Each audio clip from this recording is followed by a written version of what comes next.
صح هنا ام الرعب. ام الرعب قاعد اول مره اشوف يقول لي شيء مخيف، فانت عارف اللي دخلت تركت غرفه وراك كنت في السيب الحين قاعد تناظر صور مثلا، فجاه تسمع السلام عليكم مين طفى.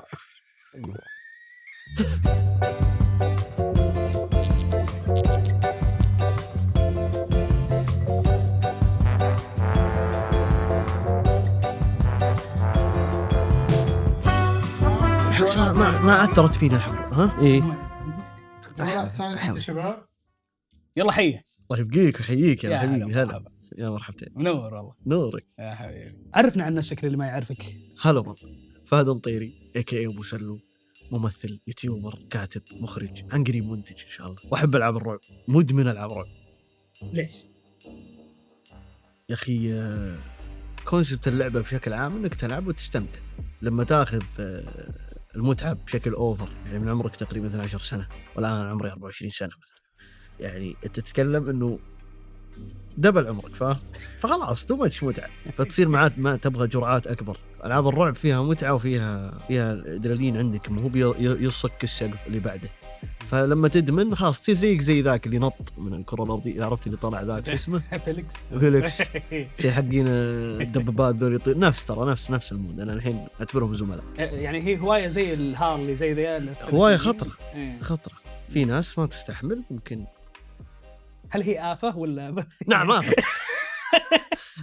يعني الله يقدرنا نتركها. هل حبك لألعاب الرعب كان له تأثير يعني من قبل أنت تحب تنخرش، تحب تمشي في أماكن مهجورة قبل، يعني في الحياة الواقعية؟ يعني شوف الحياة الواقعية ألعاب الرعب هي قلت لك هي مشكلتها إنه كل ما أخذت متعة منها كل ما تبغى زيادة، فيوصل معك مرحلة مخيفة بعدين.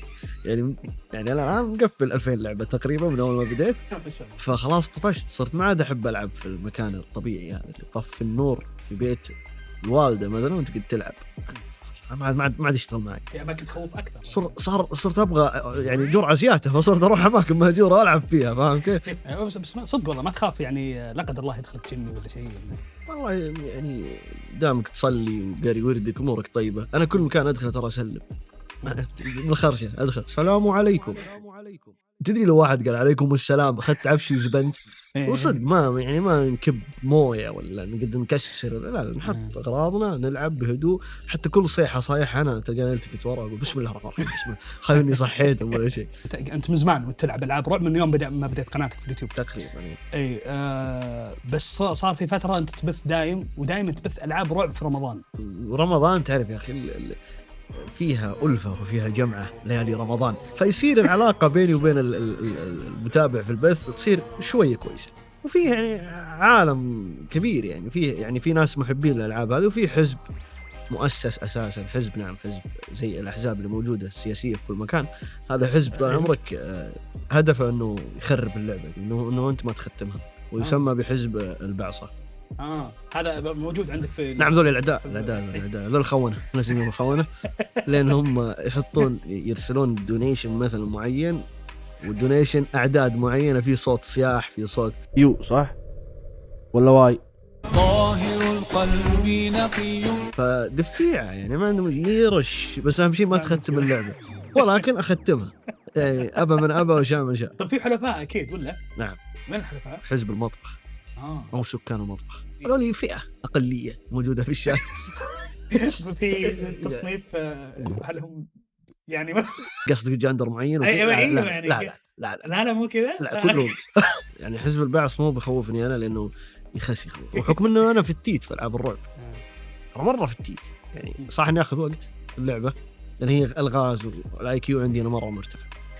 طيب في ناس عموما في اليوتيوب ولا ذا يجوزون لك في ألعاب الرعب أو تحس يجي منهم يعني؟ إيه في الجوت ملزلز اوكي اسطوري جدا في ألعاب الرعب. هذا وصل مرحله انه يقعد يمنتج يصمم جوا اللعبه، صار معهم يشتغل، عرفت جوا اللعبه تلقاه ملزلز. بنرجع الحمام نشوف التفاصيل اللي بالحمام. يا ولد رحمة سكر. طيب يا اخوان، هذه القائمه انا مختمها كلها مجربه. انا ابو سلو، هذه قائمتي لاكثر 8 ألعاب تضحك وتخرج بنفس الوقت. في المرتبه الثامنه لعبه ذا ميد. هذه اللعبه توتر مره لدرجه انه الشيء الأساسي اللي أنت تحتاجه في اللعبة كشاف. فللأسف كان من أهم الجنود اللي عندنا في اللعبة أو في المساري يساعدني دائما الأستاذ عبد الله كشاف، تعرفونه إن شاء الله. عبد الله كشاف هذا كان في هذه اللعبة مفقود تماما، وكان التوتر زايد بزيادة، وأنا عندي تكانيك، فكل ما توترت كل ما بديت أتمتم وأغني بكلام عشان تسلي نفسك، عشان ما تعرق قدام كاميرا. لعل عسى أنها مسكت على أغنية كأس العالم ذاك اليوم حقت منفصلة، يا الله يا الله وكذا طول الوقت كذا. لين لقينا عبد الله كشاف، لقيناه في نص اللعبة أو شيء بعدين، يا الله يا الله لعن أمه الليلة صوموا لله 30. صعوبتها أعتقد متوسطة، لكن التوتر فيها جدا عالي. أنت لما تتوتر ما راح تفكر زين، فالتوتر اللعبة اللي قائمة على توتر هذه تعتبر كثرة، وأكره المبرمج حقه. يعني أنا من الناس اللي خلص اللعبة رأس المبرمجين طبعا على طول.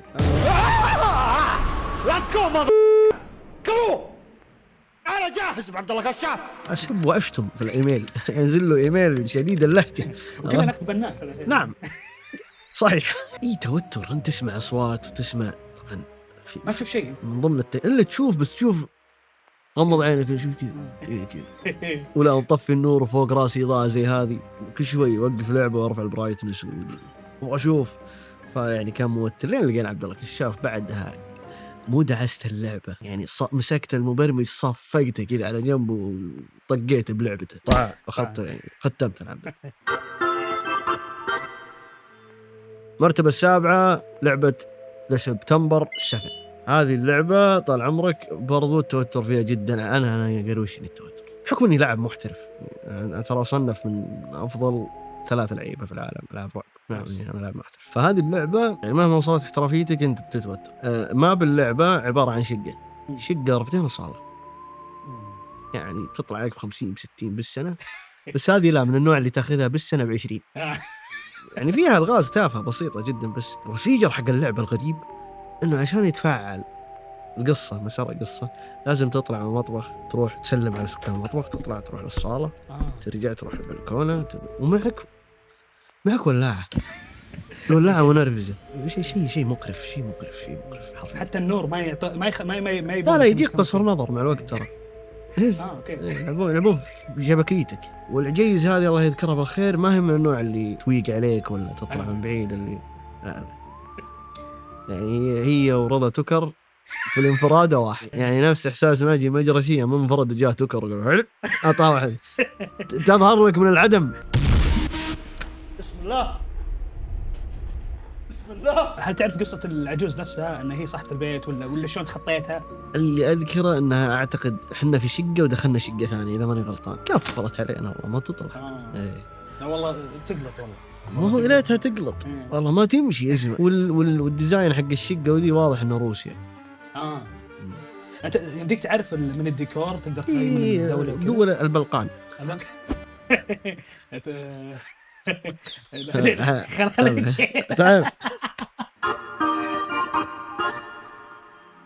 مرتبة السادسة لعبة إبليس. هذه طال عمرك أذكر بداية اللعبة هذه كانت جدا تخرج.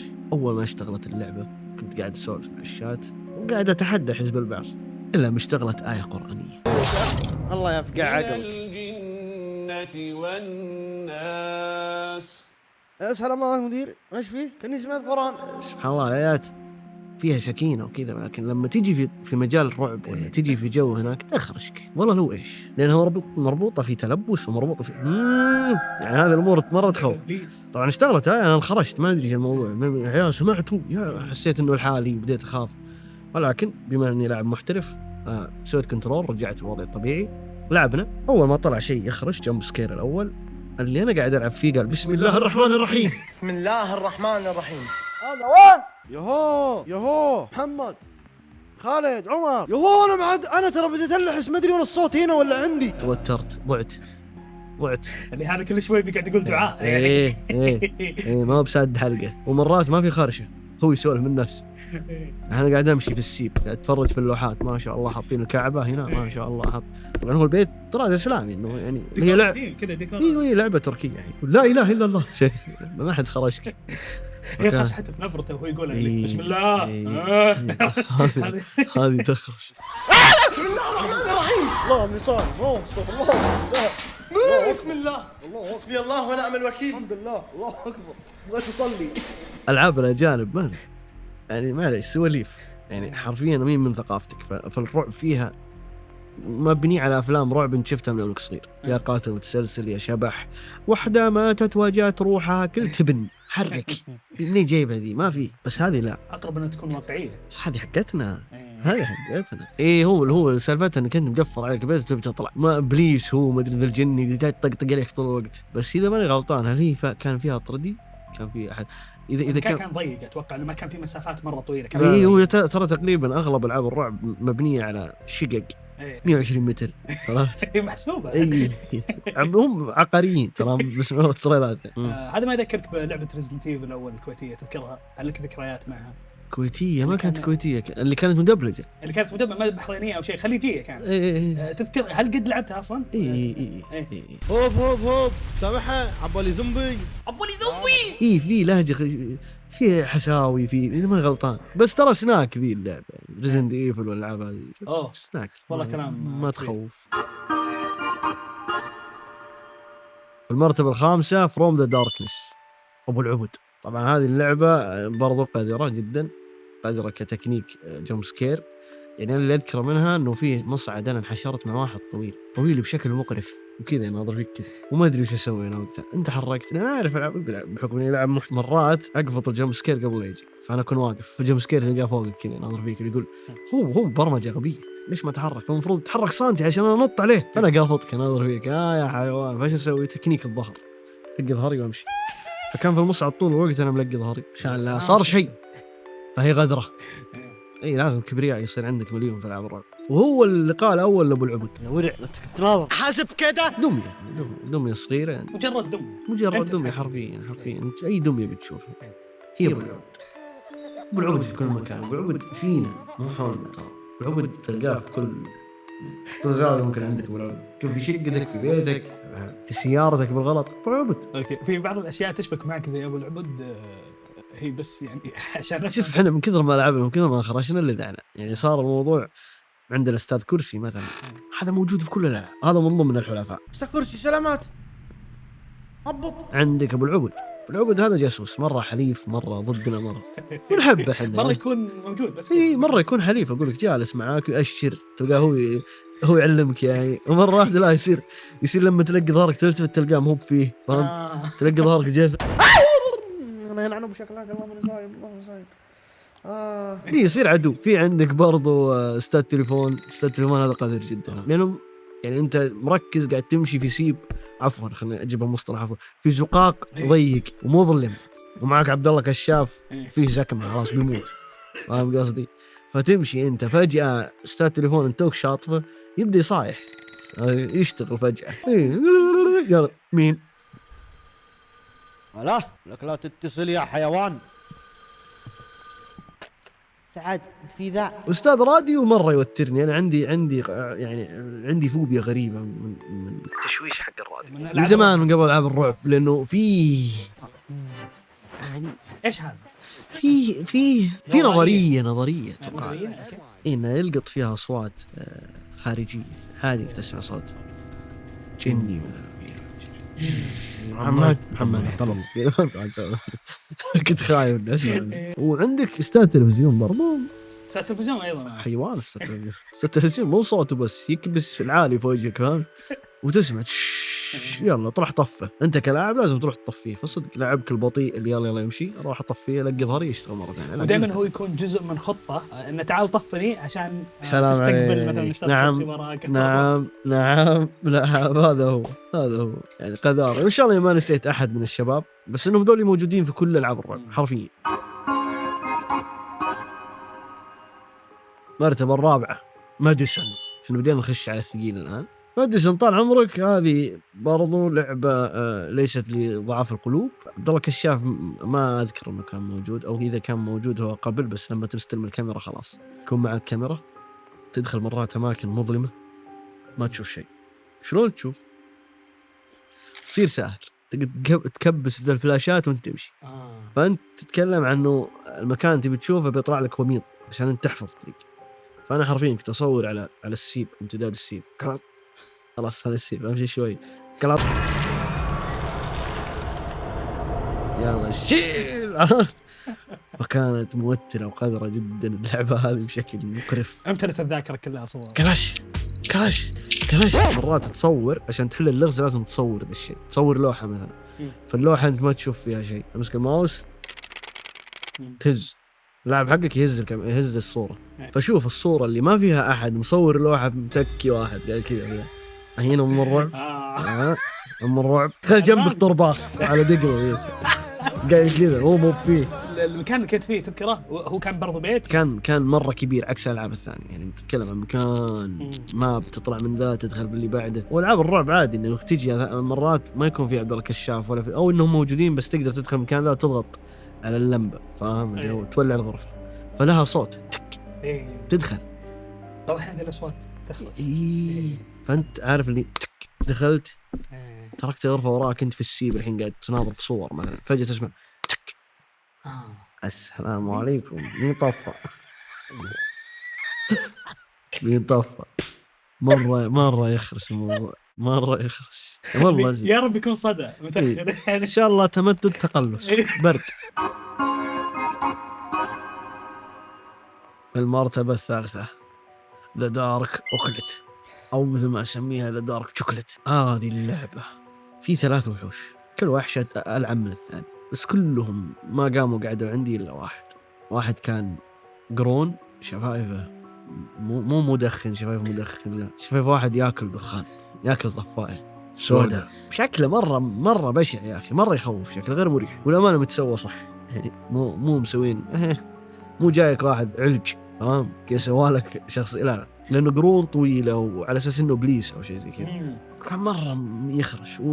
ومرحلة هذا الوحش بالذات وسخة، أنت في مكان ظلام زي المتاهة لازم تطلع، هو ابن الذين يعني كل الوحوش يمشون ولا يطير ولا يجيك من بعيد يناظر فيك، هذا يفك سبرنت، هذا تسمع خبط رجوله تك تك تك تك تك تك تك شافني يعني شلون صارني شلون يركض ابن الذين، وفوقها وشو متعافي وجرد يعني يزعل يعني مجرد لو يجيك آدمي مفسخ يلحق وراك وش تسوي؟ تخاف. فوقها أعمى بس ولع النور، أمك حابة على خشك ولع النور وأنت في مكان ظلمة تبي تحل اللغز ذا المتاهة ما أدري تروح، ففي أحد مراحل معينة لازم تولع النور، فأنا ولعت النور تسمع يركض لأنه أنت يا في متاهة، عرفت المتاهة ذي اللي مربع تاخذ يمين يسار، نفس ذي الألعاب حقت السنيك ومدري ايش كيف توصل للجهة الثانية، هي نفسها أبدا. هونت في مكان في خشب كذا في أسياج ما تدري أنت وين، وتشوف هناك واقف مثلا هو يشوفك، ما هم قصدي تشوفون بعض يعني منت في سوار لا في خير في خير ولع النور لا ليش في خير اطلع هو يجيك هو في أمك جايبه رجال هدق عطني الصوت يسمع ذبان ثم سبرنت يركض فأنت الحين قدامك مسافة صغيرة لين تدخل هنا وهو ما راح يقدر يجيك. جلسنا فيها قرابة 50 دقيقة، يعني البث عبارة عن 2 ساعة. يا ساتر أنت تتكلم عن 40% من البث راح على هذا المرحلة تبني. هذا لسه مرحلة صلى فيني شرق. الجلطة وين إنه قبل لا تجي مرحلته أنت بتشوفه في الوحش اللي قبله، أنت بتشوف ذيبان متعلق متربط زي كذا وقاعد كذا مسوي تخوفني انت اولع النور في وجهك ايش عنده امك تيجي من ورا تشوف الأغراض وتشوف الليلة كلها فتحل اللغز هذا تروح الجهة الثانية ترجع للمكان هذا انت راجع صح جاي معك جمجمة بتحط حقة اللغز بسم الله حطينا الجم وين ذيبان ذيبان مفكوك يلا شيم يلا تعال عرفت شيء يوترك ودخلته صح وتنفيذه صح كان مرة يقروش. المرتبة الثانية من أعظم الألعاب فيزاج أو فسقة. فيزاج هذه لعبة فيها متعة وفيها رعب وفي لعبة رزينة. ألعاب الرعب خفيفة تحس المجنون اللي معطينا حصى الله أفلك فهمت، بس هذا لا، هذا الرزين اللي معاه مسدس يعرف متى يستخدم. فيها كمية ثقل للعبة مو طبيعية، مبنية على 3 شابترات. وكيف شوف الإبداع عشان تبدأ الشابترات ما يلقنونك تبداها لا تقدر تبدأ ملخبط. نهاية أنت اللعبة لما تلعبها نهايتك غير عن النهاية اللي تجينا عظيمة مرة. يعني عشان تبدأ مثلا في الشايب في عصا محطوطة، ما هو بتجي عنده يقول لك خذ العصا هذه، لا أنت تجي عنده وتضغط كذا بطريقة ما تختفي العصا، ثم يجيك شابتر 1. يعني فيها كمية ذوق غير طبيعي ذي اللعبة. وش المفروض تحصل أو تلاقي أو أنت وين؟ أول لغز قاعد تحلها أنت تلعب بالصغيرة والعجوز والشايب مثلا، 3 شخصيات أنت لازم تحل 3 ألغاز. هذا مكانها وطريقة البناء حقها تشابه لعبة PT اللي حقت كوجيما اللي نزلت برومو عفوا ديمو واختفت، لدرجة إنه فيها حتى حاجات من BT نفسه، يعني زي ذاك الموسم لما في واحد صغير صايح الجنين ذاك موجود إذا ما أنا غلطان قد شفناه. تعرف 2000 لعبة فممكن نلخبط بين لعبة ولعبة، بس أعتقد إنها هي. من حلاوة اللعبة دي ختمناها 3 مرات على 3 سنوات مختلفة يعني. ليش ختمتها 3 سنة؟ كل رمضان نرجع لازم نسير عليها، لأنه خلاص إحنا وصلنا مرحلة لعبنا كل ألعاب الرعب حرفيا. هل أنت تنسى إنك ختمتها في نفس السنة يعني ولا إيش؟ صحيح. يبي قايل أنسى والله أنسى بحذافيرها، إنه كل مرة أرجع ألعبها أتذكر، لكن أتذكر كأنه حلم، فهمت؟ كأنه حلم ما تدري وشو، بس ممتع وكل مرة أرجع أستمتع نفس المرة اللي راح. عظيمة أنت بتستمتع فيها. خرشات تخوف مرة تخوف. في أماكن تروح لها أنت تسحب في مراية محطوط عليها بياض فكأنه منكان منكان فهمت؟ فجأة تخيل أنت تمشي فجأة واحد من البياض هذا زبن بالبياض حقه، عرفت؟ لا جوك كذا. هاي من راحت شفت حقة اللي يقول لك أفضل لعبة استخدمت هذا التكنيك غزاج. يقول لك اسمع خذ في شمعة في كشاف أعتقد في ولاعة اللي تبي، كل التيم حق النور موجود، في لمبة، تخيل اللمبة دي عرفتها؟ اللمبة دي ايش فايدتها؟ وانت تمشي في السير ترى عادي تك صح ذا يخوف ها؟ فما بالك لو فجرت لك اللمبة فوق راسك صار ظلام كان أحد كسرها. فهذه تقدر تيجي تركبها. يلا حاول تنور عشان الحيوان اللي تلعب فيه مخه ما يهدري. برضو عندك بيلز معينة تعطيها لازم تاكل. يعني اللاعب نفسه لازم يكون صاحي وصحته تمام. متى تشوف انت الحاجات هذه؟ متى الرعب يزيد؟ لما انت تتكي في الظلام او يبدا يتوتر، واذا توتر اللاعب ترى في احتماليه تطلع لك الوحش. لما تواظب على علاجاتك هذه نصيحه. ايوه وتصير متقاعد تولع الانوار تترك حركه المتقاعدين تطفي النور بدري، لا ولع الانوار ولع خلف الفاتوره الكهرباء تشلع امورك طيبه بتختمها زين. لعبه مره ممتعه هذه انصح فيها مره.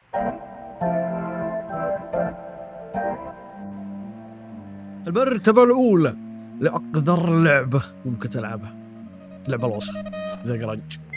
هذا اللعبة طال عمرك قل لي سألني أي جهاز لعبته؟ على أي جهاز؟ جهاز الوي يو.